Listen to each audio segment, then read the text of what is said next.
Hi, boys and girls. Today we are going to read a biography on the remarkable Ronald Reagan.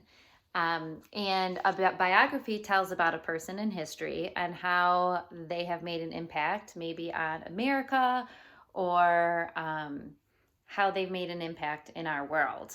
So today we're going to read about the remarkable Ronald Reagan. But before I get started with our story, I want to talk a little bit about the difference between a fact and an opinion. And a fact is something that is the truth. It's proven. And it is something you can find if you read a book, if you research it on the internet. It is something that is true. And an opinion is something that we think or that we feel. So if I think dogs are the cutest pets ever, that's my opinion. You might think that cats are the cutest pet ever. But if I said an apple is a fruit, that is a fact. And you could research that and find the answer, and you could look it up. So we're going to learn some facts today about the remarkable Ronald Reagan, who was our 40th president. And throughout my read aloud, if you want to stop the video here and there and write down some facts, this book is fully loaded with so many facts. So today's job is to write 5 important facts about Ronald Reagan and share them with somebody at home. You can do this in a notebook or write it on some sticky notes, whatever you have handy. It can be a scrap piece of paper. But I want you to come up with 5 facts. And since it is so overloaded, if you're like, oh, I really like that fact, then I want you to pause my video and write it down and then keep going. Because I could come up with probably 100 different facts on Ronald Reagan after reading this book. It is fully loaded. And I've already read it once today. And so I'm going to read it to you again and see what you can learn about Ronald Reagan. I know I learned a lot. So it's called The Remarkable Ronald Reagan, Cowboy and Commander-in-Chief by Susan Allen.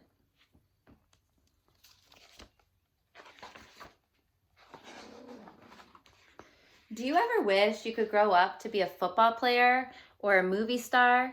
Maybe you imagine yourself as governor of your state or even president of the United States. Do you ever dream of riding horses like a cowboy or a cowgirl? Our 40th president, Ronald Reagan, had those dreams too. As he grew up, all those dreams came true.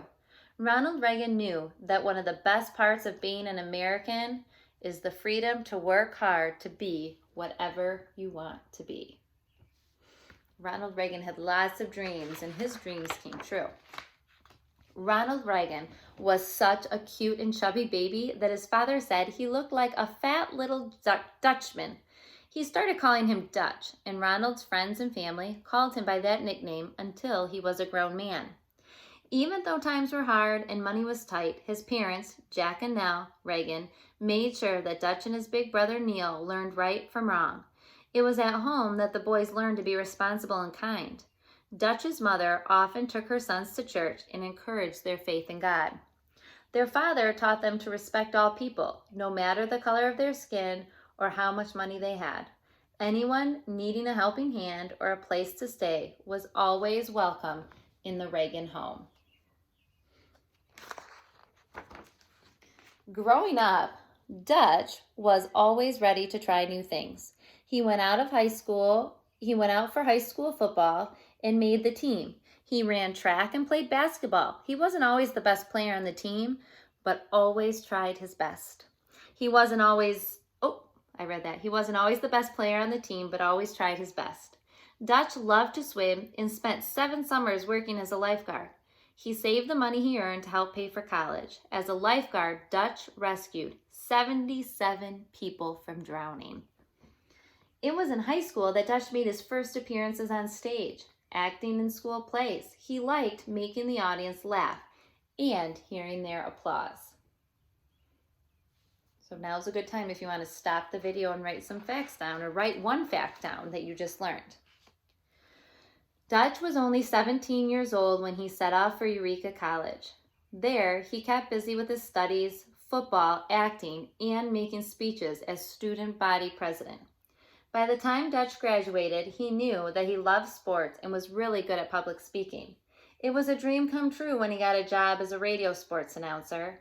Dutch often covered games being played many miles away from where his radio station was located, but his play-by-play calls were so enthusiastic, no one knew he didn't have a front row seat at the game. Dutch loved his job as a sportscaster, and he had no idea that his life was about to change in a big way when he visited a friend in California. The friend encouraged him to consider becoming an actor and arranged for him to take a screen test at a Hollywood movie studio. The very next day, he was hired. His new bosses decided that the name Ronald Reagan had a nice ring to it, so his new stage name was actually his real name. Just a few months later, he appeared in his first movie playing a radio announcer. One of his favorite roles was playing a real-life football star, George Gipp. In another movie, Bedtime for Bonzo, he co-starred with a chimpanzee. Ronald also found fame playing a cowboy in Old West movies. He loved riding horses so much that it sparked a new dream. He decided that one day he would own his own ranch so he could ride horses wherever he wanted. Like millions of other Americans, Ronald's life took an unexpected turn on December 7th, 1941. That was when Japanese planes bombed American ships at Pearl Harbor, Hawaii. America declared war and joined its allies to fight in World War II. Ronald, of course, was ready to do his patriotic duty. He was already serving with an Army Reserve Cavalry regiment, but he was called into active service after the bombing. Ronald had poor eyesight, so the Army would not allow him to fight in the battles overseas. Instead, the Army Air Force used him to make films to train pilots and boost morale.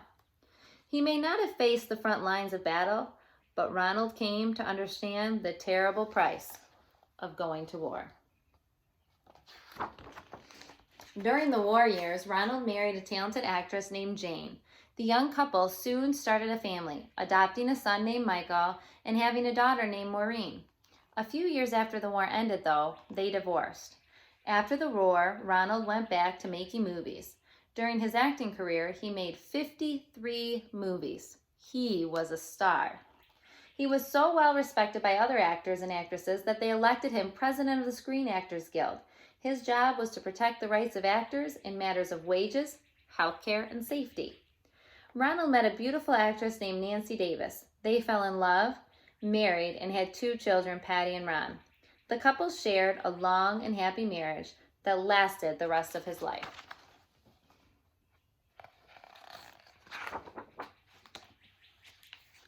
Ronald strongly believed in democracy, in which people are free and have a say in their government. At that time, people in many places around the world did not have the same freedom. He started to speak out about this, and people started to listen. In 1964, he was invited to give a very important speech on national television. This was a huge turning point in Ronald's life. Ronald had many friends who believed he could help his fellow citizens in California. They encouraged him to run for governor. Governor Reagan made tough choices that made his state a better place to live and work. This might be also a good time where you can pause the video and write down another fact or two that you've learned so far about Ronald Reagan. After Reagan's 8 years as governor, he and Nancy bought a large ranch in the mountains outside Santa Barbara, California. They named it Rancho del Cielo, which is Spanish for ranch in the sky. The ranch was a place where Reagan could pull on his boots, put on a cowboy hat, and clear his mind with hard work and long horseback rides. As much as he enjoyed the ranch, Reagan knew he must do more to make America stronger. In 1976, he made a big decision. He would run for president of the United States. Reagan didn't win that race, but he tried again 4 years later. This time, millions of Americans elected Ronald Reagan to be the 40th president of the United States. In his inauguration speech, he said, "We have every right to dream heroic dreams. Those who say that we are in a time when there are no heroes just don't know what to look for." So Ronald Reagan showed some perseverance there, didn't he? He didn't quit after he didn't win the first election. 4 years later, he tried again, and this time he made it. 2 months after he became president, Reagan gave a speech at a hotel in Washington, D.C. After the speech, he left the building, walked past a crowd of reporters toward a waiting limousine just 30 feet away. Suddenly, 6 loud popping noises were heard. Someone was trying to shoot the president. Within seconds, 3 people were hit. At first, no one realized Reagan had been shot. After Secret Service agents pushed him into the protection of his armored car, Reagan noticed a pain in his side. He thought it was a broken rib, but later learned that the last shot had bounced off the door of the car and struck him under the arm. The bullet stopped just 1 inch from the president's heart. Now, we've been doing a lot of measuring in math, haven't we? 1 inch is little. It's not as small as a centimeter, which we've been measuring, but it's still small. So think of how close that was to his heart. 4 minutes later, he bravely walked from the car into the emergency room.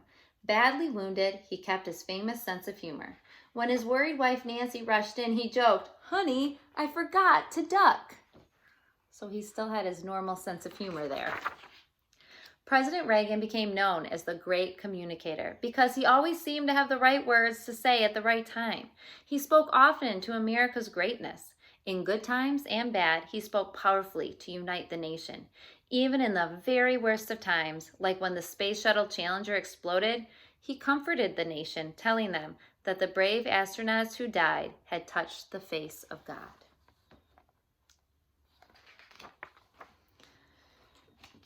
Mr. Gorbachev, open this gate. Mr. Gorbachev, tear down this wall. These were some of the most famous words President Reagan ever said. The Soviet Union was the most powerful communist nation, and Mr. Gorbachev was its leader years before East Germany's communist government built a wall right through the city of Berlin. On one side, the people were free. On the other side, they were not. Reagan believed that all people should be free, and he was brave enough to say so. 2 years later, that wall came down. It was a huge step toward ending communism.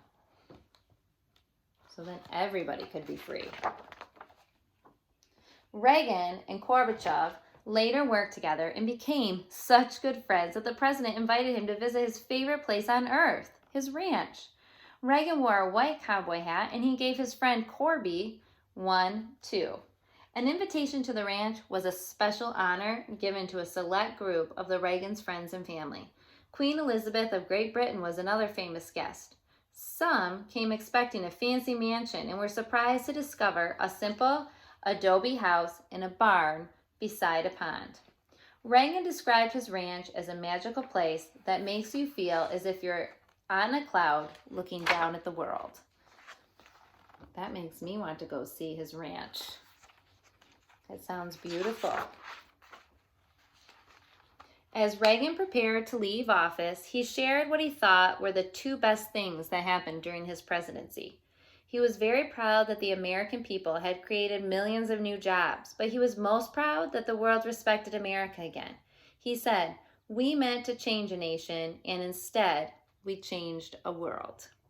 Reagan started his life with big dreams. When he died in 2004, after a long illness, all his dreams, plus a whole lot more, had come true in remarkable ways. And here in the back of the remarkable Ronald Reagan are highlights from a life lived, well lived. I'm going to try to bring my camera closer so you can see him as a baby. Let's see if I can show you. That's not him as a baby. Hold on. There he is as a baby. And that's when he was born in 1911. Down here, this is not working. Hold on. Oh, this isn't going to work. Let's try it this way. I'll try to bring it close. Right here was within 6 weeks of graduation when he began his radio sports career. Here's him at when he was working for the Army for the Pearl Harbor. Here's him riding horses. probably on his favorite ranch. So very cool highlights in here, lots of facts. But I had to tell you that I read that Ronald Reagan is known for writing more than 10,000 letters over his lifetime. And many of those were important world leaders, many to beloved family and friends. But he especially enjoyed writing to children, which I found amazing. To have a president that enjoyed writing to children, I would have died if a president wrote me back, if I wrote him a note. But they did give us some examples in the back of the book. So one, President Reagan had an ongoing correspondence with a 7-year-old boy named Rudolph. At the time, Rudolph attended the Congress Heights Elementary School in Washington, D.C. He received 175 letters from the president over a period of 5 years. So let's think of some math right now. This is a math problem. If he read 175 letters in 5 years, how many letters do you think he got about a year? That's tricky. If you can figure that one out, I want you to email it to me or Flipgrid it to me or to your teacher. That's a good math problem right there. And that's amazing to write 175 letters. Just when I wrote 30 letters to my class, it took a long time. But he wrote 175 in 5 years. But here's an excerpt from him. So I'm going to read it to you. It was in 1984. It said, "You mentioned reading, and that is good. Rudolph, if you get in the habit of reading stories for pleasure, you will never be lonely. Sometimes I worry that TV is going to rob young people of the great pleasure there is in a good book." And I could not agree with Ronald Reagan more, because I do feel like TV, but not so much TV anymore, as YouTube and iPads and phones and all of that has robbed all of us from reading a good book. And right now in a quarantine is the perfect time to curl up in a chair and get lost in a good book. And then you're never lonely. Just like Ronald Reagan said in 1984. I love that message. And I am still so amazed and in awe that he wrote that many letters. Here's another one that's kind of silly. A little boy, after President Reagan was shot, a second grader named Peter sent the following note to the president. It said, "I hope you get well quick, or you might have to make a speech in your pajamas. P.S. If you have to make a speech in your pajamas, I warned you." I don't know if I would write that to the president, but I could see some silly second graders doing that too. Also in the back is some important things that Ronald Reagan said. Sometimes things that were wise that he said. There's all kinds of quotes from Ronald Reagan. And you can even go online and search his ranch, and it shows you some pictures and some YouTube videos of Ronald Reagan working out at his ranch, as long as you ask your parents to help you do some research on it. But here he is at the very end of the story with his horse, and it says, "There is no limit to what a man can do or where he can go if he doesn't mind who gets the credit." So that is a story of a remarkable, remarkable man who did so many things in his life and made an impact not only into the nation, but to the world, just like he said. And I can't wait for you to hear, to hear the facts that you guys came up with and that wrote. And remember, the facts that you wrote, they have to be true facts that you can research and that you can find. They're not an opinion. So what you're thinking or feeling. We can think and feel a lot of things about Ronald Reagan because he was a great man. But if you told me he was the 40th president of the United States, that's a fact. Because I would find that on the internet if I searched. I would find it in this book if I searched. I would probably find it in an encyclopedia if I searched there. So definitely at least 5 facts about Ronald Reagan. And I can't wait to read you another biography later in the week.